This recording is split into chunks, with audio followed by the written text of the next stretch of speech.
now time for Bradford and Brooks, a civil discourse about civil affairs in Bardstown, Kentucky, and around the world. Please welcome your host for Bradford and Brooks, Margie Bradford and Jim Brooks.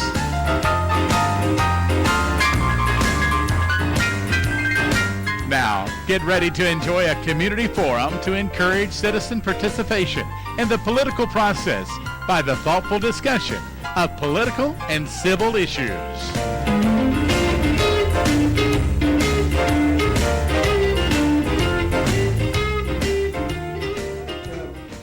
Here this morning on Bradford and Brooks, we're welcome to our studio Chad McCoy. Chad McCoy is the incumbent state representative for the 50th District of Kentucky, and Chad is seeking to return to Frankfort to represent the district for the next 2 years. Good morning, Chad. Good morning. Thanks for taking time this morning to join Margie and I for our for an interview about your candidacy, and you are would you be considered a freshman legislator? Is that? I'm at the end of what I think is my freshman year, the way they look at these things, yes. Well, I'm sure that the first term is always one with a lot of learning that goes on about what happens in Frankfort. And I'm sure you've learned, you've taken in a lot. It's you know what, yes, it's been very exciting. There's a big learning curve. You know, you come in, you really don't, there's not a lot of training or anything that happens, and all of a sudden you find yourself with 15-minute appointments that are just packed every day you're there, lobbyists coming in from every side of every issue. So it's an exciting job. I really enjoyed it. You really have to eat a lot of material and get up to speed quickly. Well, Chad, you ran as a newcomer. Yes. In your first race. And of course, you're running as an incumbent in this race. So how do you find the campaigning different or the same? You know, I'll be honest, I'm running it the same way. I'm focused on myself. I'm focused on what I think I can do. I'm not paying attention to anything other than that. The biggest difference for me is I have twin boys that have gone off to college. So 2 years ago, I had built-in door knockers, and this year I'm understaffed. So other than not having them with me, you know, I'm just trying to run my race and stay focused. Well, I'd forgotten how quickly they grow. Yeah, right? You know? Yeah, that's a big deal when they head off to college. It really is. Of course, you've been representing the district these 2 years. What are you hearing from constituents when you're out campaigning? What's on their mind? What issues? Because we've had, you've had a couple of sessions of the General Assembly that focused on a variety of issues. You passed right to work, charter school legislation, and some other things. What are your constituents saying? What's on their? What are they watching? You know, it's interesting. Most folks are very positive. I think big issues continue to be the economy, infrastructure. I get a lot of questions that are infrastructure, and I don't think people really realize it's coming from infrastructure. For example, last summer, you know, we had the issue with the Stephen Foster drum. And okay, well, that's an infrastructure issue. For the last however many years, we haven't been funding this simple maintenance at our state parks. And now all of a sudden, we're having those problems and we're seeing it impact, you know, again, the golf course, things like that. You know, a lot of folks are just, they're very polite. They don't really engage a whole lot on various issues, you know, but when they do, economy is always the big one. You know, one of the issues that I have heard about, because I've had one of the listeners to say something to me about, because they know we're doing these interviews, and one of the concerns that I've heard voiced is the new sales tax on services, right? And talking about the impact it's had on them. One person called me and said, during 1 month period this summer, they had, with car repair, veterinary services, tree trimming, and lawn mowing, well over $100 sure in the sales tax that sell. And we're talking about that and the issues concerned there. So when you go back and look, Kentucky over the last 20 years has done all these blue ribbon tax commissions. And every time we've done one, including most recent when the Democratic Governor Steve Beshear did, the number one recommendation from every blue ribbon committee has been Kentucky needs to lower its income taxes and expand the sales tax consumption base. And when you look around the country, that trend has actually happened in most states. And for us in particular, Indiana is at a 3.5% income and a 3% sales, but very broad. Tennessee's at 0 income, 9% sales, and very broad. And when you look, they have less poverty than we do, which is sort of counterintuitive. But what you find is that moving to a consumption-based model, where people keep more of their income in their own pocket and then have the ability to control whether they get taxed through the choice of consuming services, ends up making the economy grow better, you get more industry, all that. So what's important to note is how we're doing it. Because Kansas, if you look back last year, Kansas went to a pure consumption-based model. They tried to beat Tennessee, and they turned off the spigot of income tax and tried to then just go on sales tax. Well, as an employer, you know, I've got 8 people that work for me. Every week, I have to hold a little bit of money back and add it into the state's coffers. So there's always money coming from the income tax into the state. If you just stop it cold turkey, all of a sudden there's no money. And sales tax is difficult to collect, as odd as that sounds. A lot of businesses, like mine for example, is a pure service-based business. We're not geared for sales tax. We don't have a sales tax account, we don't have the software, we don't have all of that. So what we did is I think this is like step 1 of 4 steps that you're going to see, where income tax will continue to come down, sales tax will continue to be broadened, and hopefully the rate then will continue to come down as well.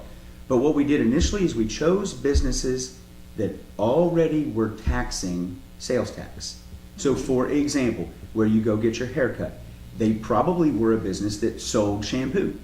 When they sold you shampoo on the side, they already were collecting sales tax. Auto repair, when they sold parts, they were already collecting sales tax. When they sold cars, they were already collecting sales tax. Veterinarian's office, the same way. So that's why those businesses went first. It's because it was very easy for them to transition. Now, here's the good news. Income taxes came down 17% from 6 to 5 for everybody across the board. So everybody's got a lot more money in their paycheck. And now we've got, you're right, additional sales taxes. But it's working.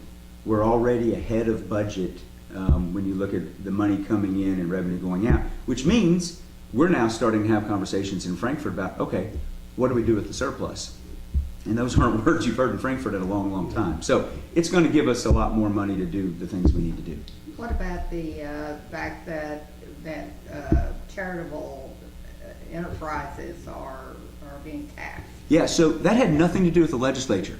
That was a Supreme Court case that came down in March, and we're going to fix it.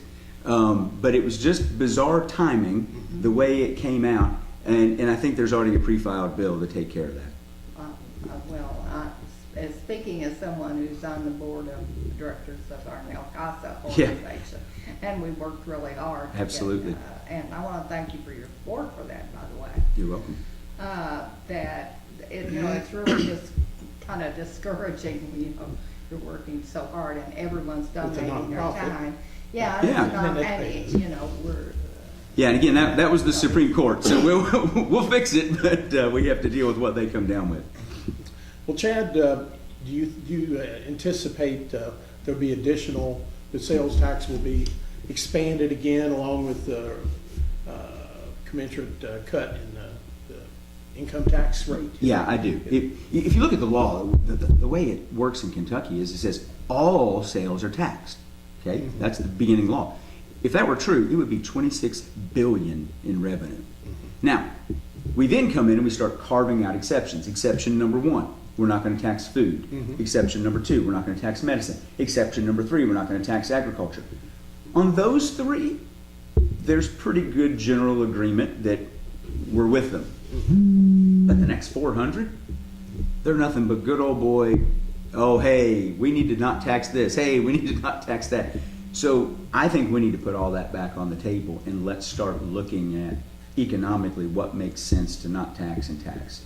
So yeah, I do think you'll see. I don't think we can ever get to 0, like Tennessee does. We're not that kind of a state, but I do think we could, over the next 4 or 5 budget sessions, work our way towards something akin to what Indiana has. Well, I've gotten some feedback on the sales tax expansion that there have been some allegations made that it seems to target lower income folks. Right.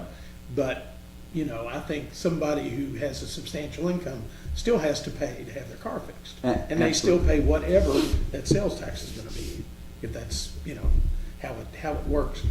I don't see it's. I mean, a consumption tax. I've heard arguments that a consumption tax tends to be regressive, and it's harder on the lower incomes Right. than the people with more. And look, I think that's accurate. I mean, if we're going to define regressive to mean if you have a fixed income, you have to spend a percentage of it. Yeah, it is, without a doubt. Right. But by the same token, you're in control.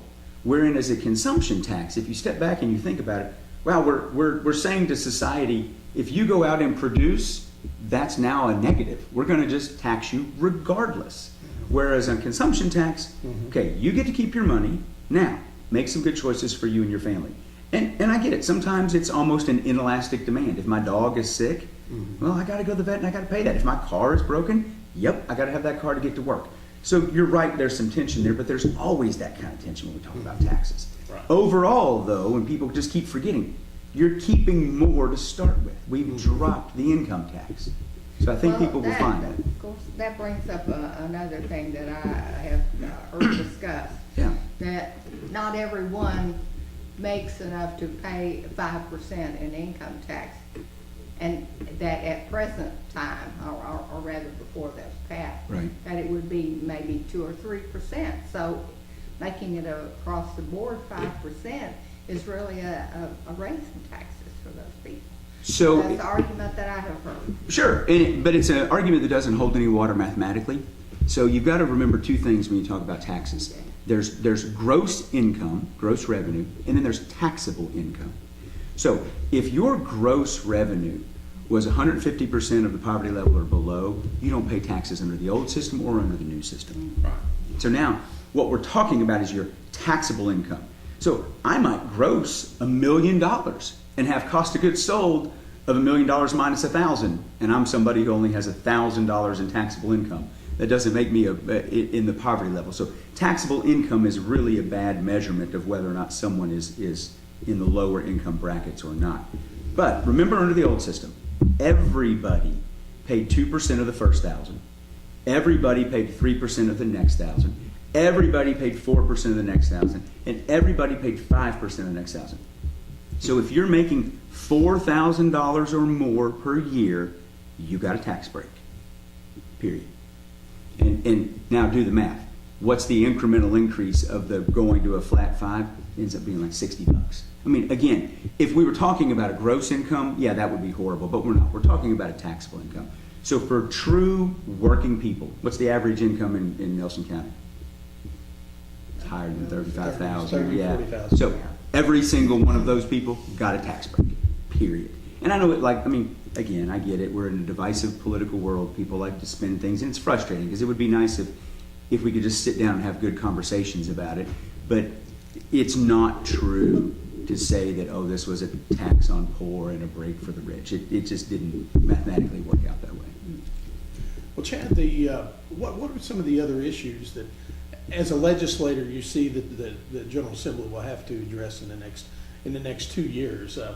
As always, you know, you always hear about there's always road issues around the state. Yeah. And there's never enough road money to go around, and prioritization has to come through. There's discussion about our western bypass. You know, that study is ongoing. Right. And of course, there'll have to be funding for whatever decisions are made there eventually. But what are some of the other hot button issues that maybe either affect Nelson County directly or maybe indirectly? So let me focus you on 2 that are very direct towards Nelson County. One is workforce development. We are having a good problem right now, and that problem is the economy is growing so much, we're running out of workers. That's good because it's raising wages. Wages are up 5% in Nelson County over the last 2 years because of supply and demand on labor. But it's bad because if you go talk to Kim Houston, we've got industry that wants to move in here. And the first question is, okay, tell me about my workforce. Yikes. We're not able to give you a workforce right now. So for me personally, one of the big things on the horizon, in fact, last week I went with representatives from the Nelson County School Board, and we went out to Owensboro, to the Owensboro Innovation Academy, is working with industry and with the public school system to say, all right, what do we need and how can we start helping our kids as they come through school, maybe get to the end of high school where they've already got a 2-year college degree, some real world co-oping experience, and hopefully even a job, on the horizon. So workforce development to me is the next big thing, and we've got to hit it hard. But you touched on one that I want to make sure people understand, and that is the infrastructure. Kentucky sits, and I didn't know the statistic, I figured it, but I didn't know how good it really was. 65% of the population of the United States lives within a 300-mile radius of our border. So that's huge. That puts us directly in the center of the world, as far as the United States goes. With our 2 major north-south interstates, our east-west interstates, our river ports, our rail ports, and more importantly, our airports. Kentucky is one of the largest distribution centers. And what that means is we've got businesses that want to be here, they want to establish here, but they need stuff. For example, Brady Industries out in Greenup County, it's this massive company. It's going to employ thousands and thousands and thousands of people, but it needs a little spur of a road and it needs a railroad. We don't have the money right now to pave our roads, let alone build new roads. And again, one of these things you learn, I had no idea about this, but if you don't repave a road every 10 years, it disappears. Mother Nature takes that thing back. Well, right now we are dropping 500 miles of road a year that we can't even get to on repaving, let alone building new. We're losing about 70 bridges a year. Our river ports haven't been updated in forever. So we have a massive infrastructure need, not just to build new, but to save what we own. I actually was on a bipartisan commission last year, and it was House Bill 609. We looked at changing the gas tax formula, raising all kinds of fees. Kentucky hasn't adjusted its fees since the 70s. So let me give you just a quick example.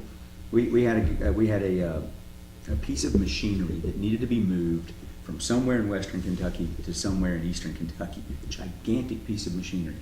They had to shut down I-64 and go backwards up the interstate, cross a bunch of bridges that then had to be steel plated because they couldn't, this machine was too heavy to go across the bridge.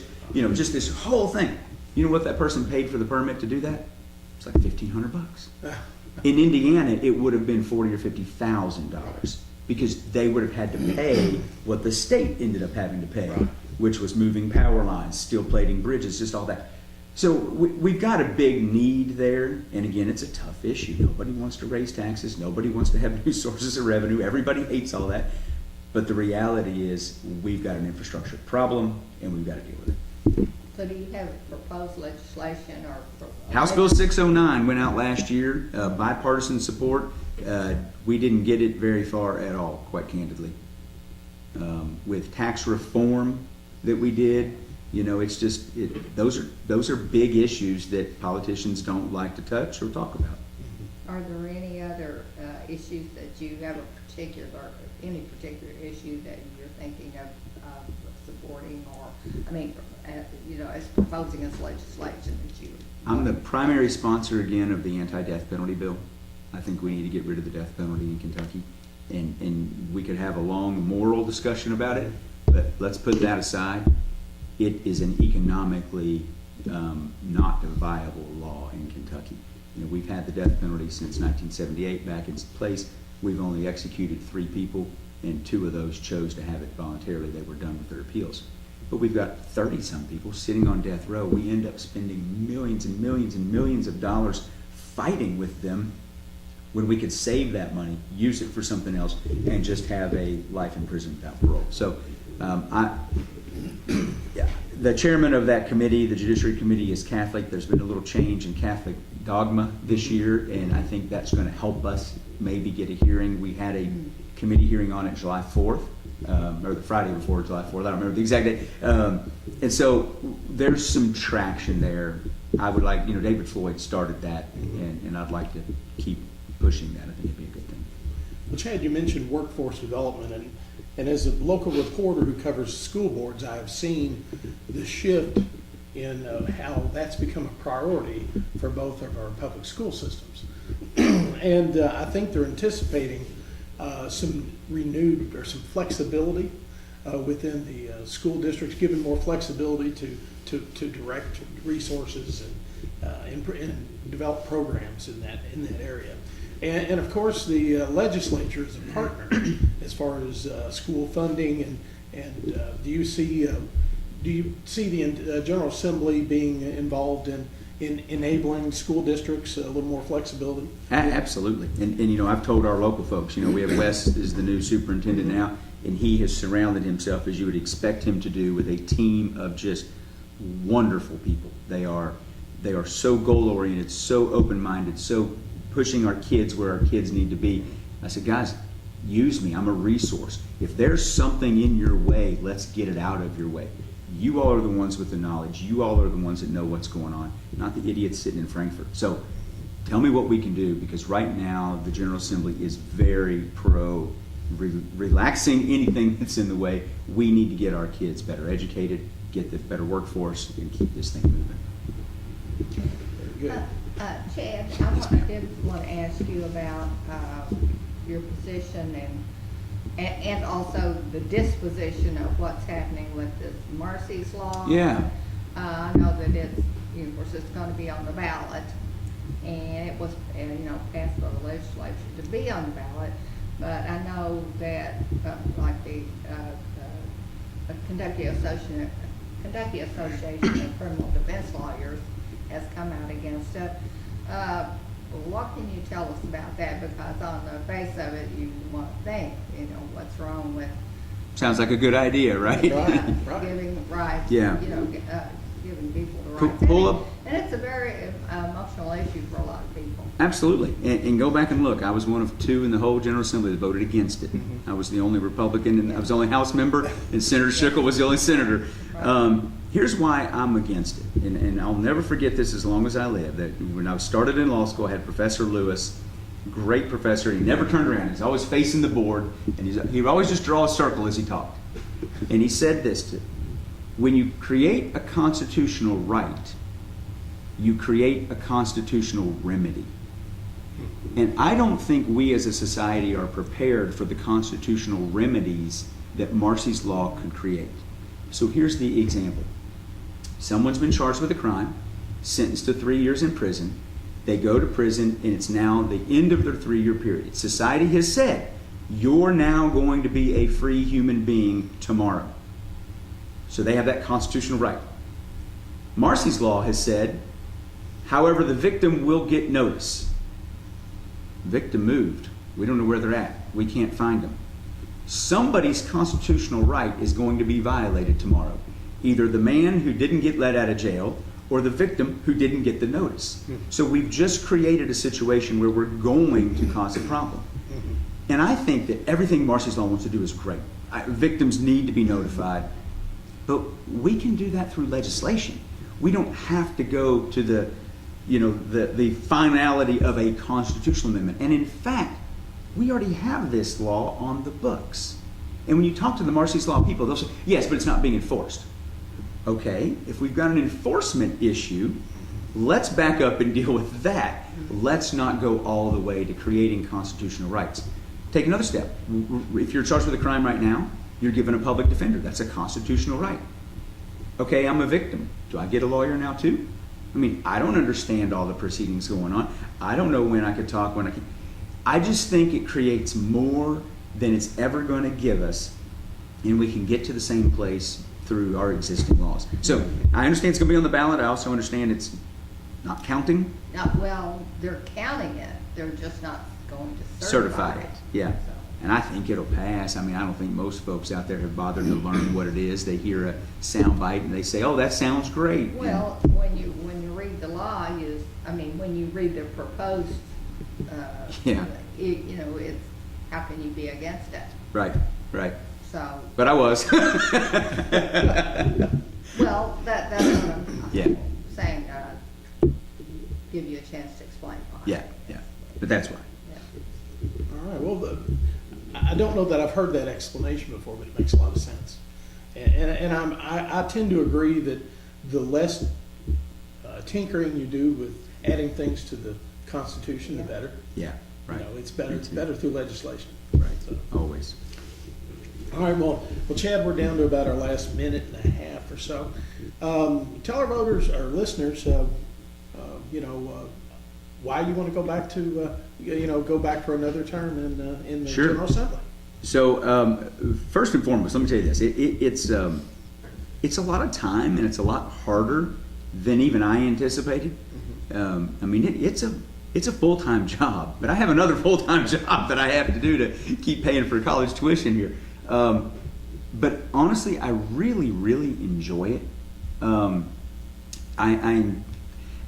feel like I'm well suited.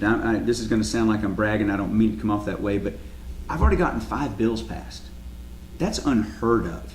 That is truly unheard of, to go up there as a freshman and get 5 bills of your own that you were the primary sponsor of, all the way through and signed by the governor. And I was able to do that. I hope people will go look at my voting record. I don't vote with the party.